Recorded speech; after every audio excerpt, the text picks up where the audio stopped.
আসসালামু আলাইকুম ওয়া রাহমাতুল্লাহ। সম্মানিত ভিউয়ার্স, বিশেষ করে SP 125 BS6 FI বাইকটি যারা চালান, কিনছেন বা কিনতে চাচ্ছেন তাদের জন্য বিশেষ করে এই ভিডিওটা। যারা SP 125 BS6 FI বাইকটিতে ইঞ্জিন গার্ড লাগাতে চাচ্ছেন, আপনারা অনেকেই জানেন আমি গত 3 দিন থেকে ছবি পোস্ট করছিলাম, এই বাইকের ইঞ্জিন গার্ড সম্পর্কে জানিয়েছিলাম। সেটা সম্পর্কে এখন আমি আপনাদেরকে বিস্তারিত জানাবো। এই ভিডিও থেকে জানতে পারবেন ইঞ্জিন গার্ড লাগানোর ভালো মন্দ সম্পর্কে এবং বাইক কেনার কতদিন পরে বা কত হাজার কিলোমিটার চালার পরে ইঞ্জিন গার্ড লাগানো ভালো বা লাগানো লাগবে কিনা এই সব বিষয়ে জানতে পারবেন। এবং ইঞ্জিন গার্ড কোথা থেকে নিয়েছি, কত টাকা মূল্য নিয়েছে, কিভাবে পাইছি এবং কিভাবে সেটিং করছি, সেটিং খরচ কত টাকা লাগলো, এই সব কিছু জানতে পারবেন এই ভিডিওতে। তাই আশা করি ভিডিওটি না টেনে সকলে দেখতে থাকুন এবং কিভাবে লাগিয়েছি, কি করতে হয়েছে এই সব বিষয়ে বিস্তারিত বলবো। তো সকলেই ভিডিওটি দেখুন এবং যারা আমার ইউটিউব চ্যানেলে এখনও সাবস্ক্রাইব করেননি, চ্যানেলটি সাবস্ক্রাইব করে বেল বাটনটি প্রেস করে দিন এবং যারা ফেসবুক পেজ থেকে দেখতেছেন অবশ্যই পেজটিতে ফলো দিয়ে সাথে থাকুন। তো কথা না বাড়িয়ে এখন চলে যাচ্ছি মূল ভিডিওতে। এই ইঞ্জিন গার্ড হলো মূলত 6টা পার্টের, 4টা প্লাস্টিক এবং 2টা হলো স্টিলের ক্লাম। এটা হলো প্রত্যেকটাই আলাদা আলাদা প্যাকেট করা ছিল, এটাকে আবার সেট করা লাগছে। অর্থাৎ যে প্যাকেটগুলো ছিল এগুলো প্রত্যেকটা পার্ট হলো এক একটা করে ইম্পোর্ট করা ইন্ডিয়া থেকে, এবং ওনারা ইম্পোর্ট করে এটা আবার যারা নেয় তাদের কাছে পাঠিয়ে দেয়। তো এগুলোকে মিল করা হয়েছে, কিন্তু এখানে আরেকটা জিনিস মিস ছিল, সেটা হলো যে এগুলো সেট করার পর কয়েকটা নাটের প্রয়োজন হয়, মোটামুটি 5টা-6টা নাটের প্রয়োজন হয়। এই নাটগুলো কিন্তু সাথে দেওয়া ছিল না, এবং এগুলো লাগানোর জন্য যে ওয়াশার লাগবে সেই ওয়াশারগুলো ছিল না। এগুলো আবার মিল করে নিতে অনেক সময় লাগছে। এটা সেট করার জন্য আমি প্রায় 6টা দোকানে ঘুরছিলাম। এখনও কীভাবে ঝালাই করে নিতে হবে, কিভাবে সেট করতে হবে, এটা সাধারণত সব দোকানদার পারেও না, সবাই করেও না। এভাবে ঘোরাঘুরি করতে করতে 3 দিন সময় লাগছে আমার মোটামুটি সেট করতে। গতকালকে আমি ছবি দিয়েছিলাম, গতকালকে প্রায় 2 ঘন্টা যাবৎ এটার কাজ করে এরপরে সেটিং হয়েছে। তো কিভাবে সেটিং করছে সেটা আমি এখন আপনাদেরকে দেখাবো। তার আগে বলি যে এইটা কখন লাগাইতে হবে এবং কারা লাগাইতে পারবেন বা লাগানো যাবে কিনা বা লাভ কি ক্ষতি কী। 125 সিসি বাইকগুলোতে সাধারণত এই ইঞ্জিন গার্ড দেয়া থাকে না, শুধুমাত্র TVS রাইডার এবং হিরো এক্সট্রিম বাইক দুইটাতে এই ইঞ্জিন গার্ড দেয়া আছে। এছাড়া ডিসকভার, সালুটো এবং এই যে গ্ল্যামার, এরপর হচ্ছে SP 125 এগুলোর মধ্যে ইঞ্জিন গার্ড দেয়া নেই। এবং 150 সিসি 160 সিসি যেগুলো বাইক আছে সেগুলোতে ইঞ্জিন গার্ড দেয়া থাকে। ইঞ্জিন গার্ড দেওয়ার উপকারিতা কি? ইঞ্জিন গার্ড দেওয়ার উপকারিতা হলো, ইঞ্জিন গার্ড দেয়া থাকলে সাধারণত ইঞ্জিনের মধ্যে সরাসরি কাদা পানি এগুলো লাগে না, যার দরুন ইঞ্জিনটা পরিষ্কার থাকে এবং মরিচা ধরে না, ক্ষয় হয় না। এই কারণে মূলত ইঞ্জিন গার্ড দেয়া। আর ইঞ্জিন গার্ড দেয়া না থাকলে এগুলো লাগবে, এই কারণেই ইঞ্জিন গার্ড দিতে হয়। এখন কথা হলো SP 125 BS6 FI বাইকে ইঞ্জিন গার্ড দেয়া যাবে কিনা বা কখন দিতে হবে। আমি কিন্তু দীর্ঘ 17 মাস থেকে এই বাইকটি চালাচ্ছি, এখন পর্যন্ত প্রায় 13,700 কিলোমিটার চালিয়েছি, এরপর ইঞ্জিন গার্ড লাগাচ্ছি। এই বাইকের ইঞ্জিন হিটের একটা ইস্যু আছে, আপনারা সকলেই জানেন। এটা আমি 3700 কিলোমিটার পর্যন্ত ইঞ্জিন হিট পাইছি, পরবর্তীতে স্বাভাবিক হয়ে গেছে। সুতরাং যারা ইঞ্জিন গার্ড লাগাতে চাচ্ছেন তাদের উচিত হবে অন্ততপক্ষে 4 থেকে 5,000 কিলোমিটার পরে ইঞ্জিন গার্ড লাগানো। কেননা এটা হলো এয়ারকুল ইঞ্জিন, ইঞ্জিনটা যেহেতু নতুন অবস্থায় প্রচুর হিট হয়, তাই এই অবস্থায় যদি ইঞ্জিন গার্ড লাগান তাহলে ইঞ্জিনটাতে বাতাস পাবে না, এবং প্রচুর গরম হওয়ার কারণে এবং বাতাস না হওয়ার কারণে ইঞ্জিনটা সিজ হয়ে যাইতে পারে, এতে ইঞ্জিনের ক্ষতি হবে। তাই অবশ্যই কমপক্ষে 4,000 থেকে 5,000 কিলোমিটার হওয়ার পর যখন ইঞ্জিনটা আর ওভারহিট হবে না, স্বাভাবিক হয়ে যাবে, এরপর আপনারা চাইলে এই ইঞ্জিন গার্ড লাগাতে পারেন। এর আগে আমি বলবো যে এই ইঞ্জিন গার্ড না লাগানোই ভালো।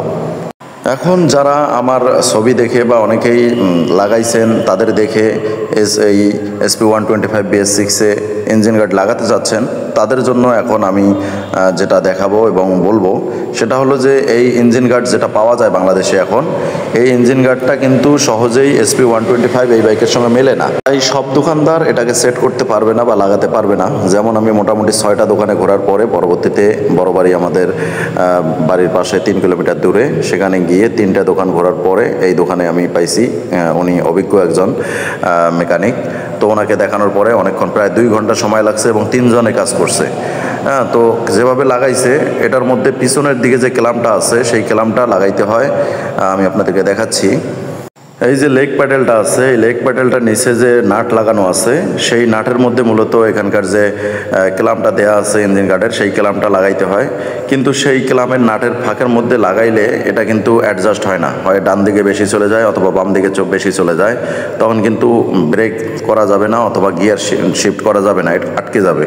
এই কারণে যেটা কাজ করতে হয়েছিল সেটা হলো ওইটাকে সঠিক মাপে নেয়ার জন্য পিছনের যে ক্লামটা দেওয়া আছে সেই ক্লামটার ফুটাটাকে ড্রিল মেশিন দিয়ে কেটে একটু বড় করে নেওয়া হয়েছিল, যেন এটা সঠিক জায়গায় অ্যাডজাস্ট করে ডানে বামে সরিয়ে সঠিক জায়গায় নেওয়া যায়। এই কারণে দেখেন যে মাঝে সামান্য ফাঁকা ছিল, এই ফাঁকাটাকে আরও কেটে বড় করে নেওয়া হলো, যেন এর যতটুকু জায়গা প্রয়োজন ততটুকু জায়গার মধ্যে নাট সঠিকভাবে লাগিয়ে এটাকে অ্যাডজাস্ট করা যায়। এটা কেটে নেওয়ার পরে আবার লাগানো হলো এবং এটা সঠিক মাপ বোঝার জন্য অনেকবার লাগানো হয়েছে, অনেকবার খোলা হয়েছে। এটাকে কিভাবে অ্যাডজাস্ট করতে হবে, কিভাবে লাগাইতে হবে এটা বোঝার জন্য অনেক সময় লাগছিল। লাগানোর পরে শেষ পর্যন্ত এটাকে কেটে সঠিকভাবে ওখানে লাগানো হলো।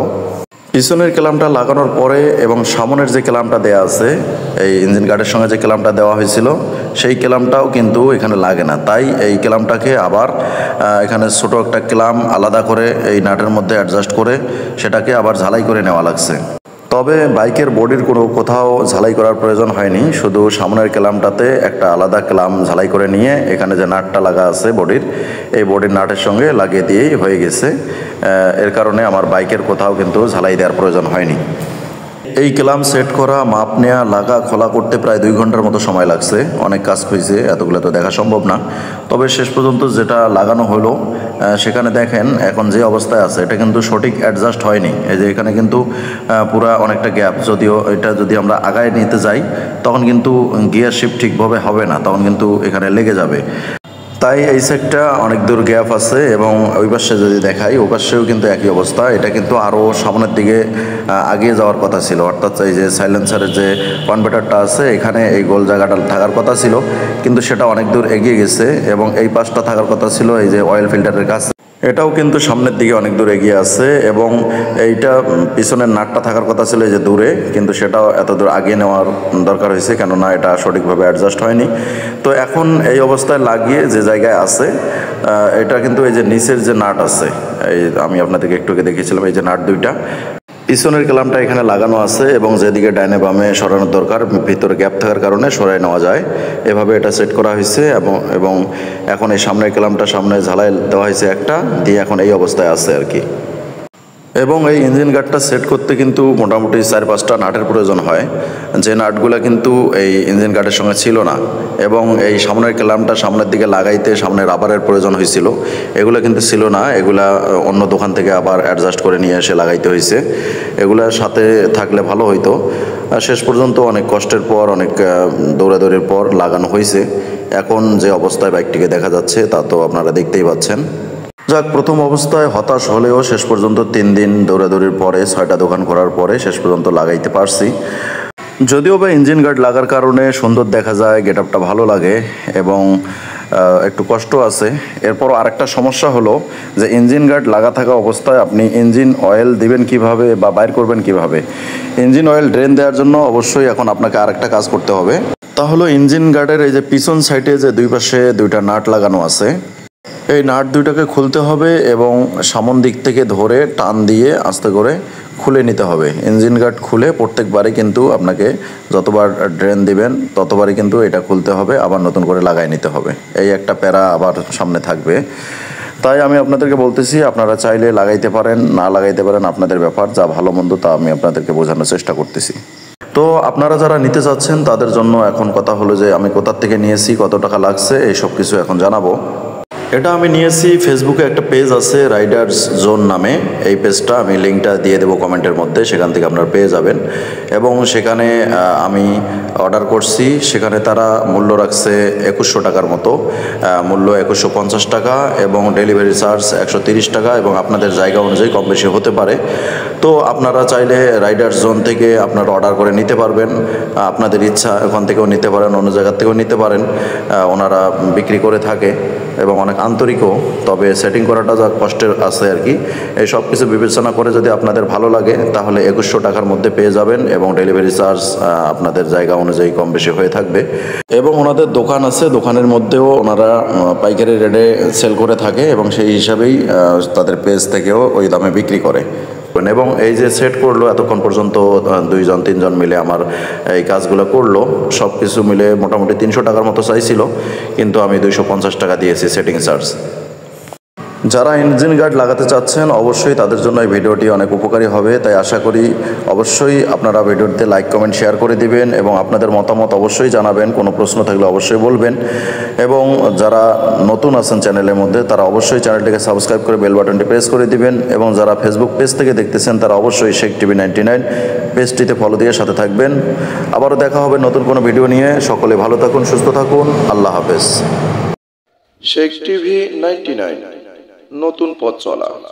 নিত্য নতুন ভিডিও পেতে চ্যানেলটি সাবস্ক্রাইব করে বেল আইকনটি প্রেস করে দিন। ধন্যবাদ।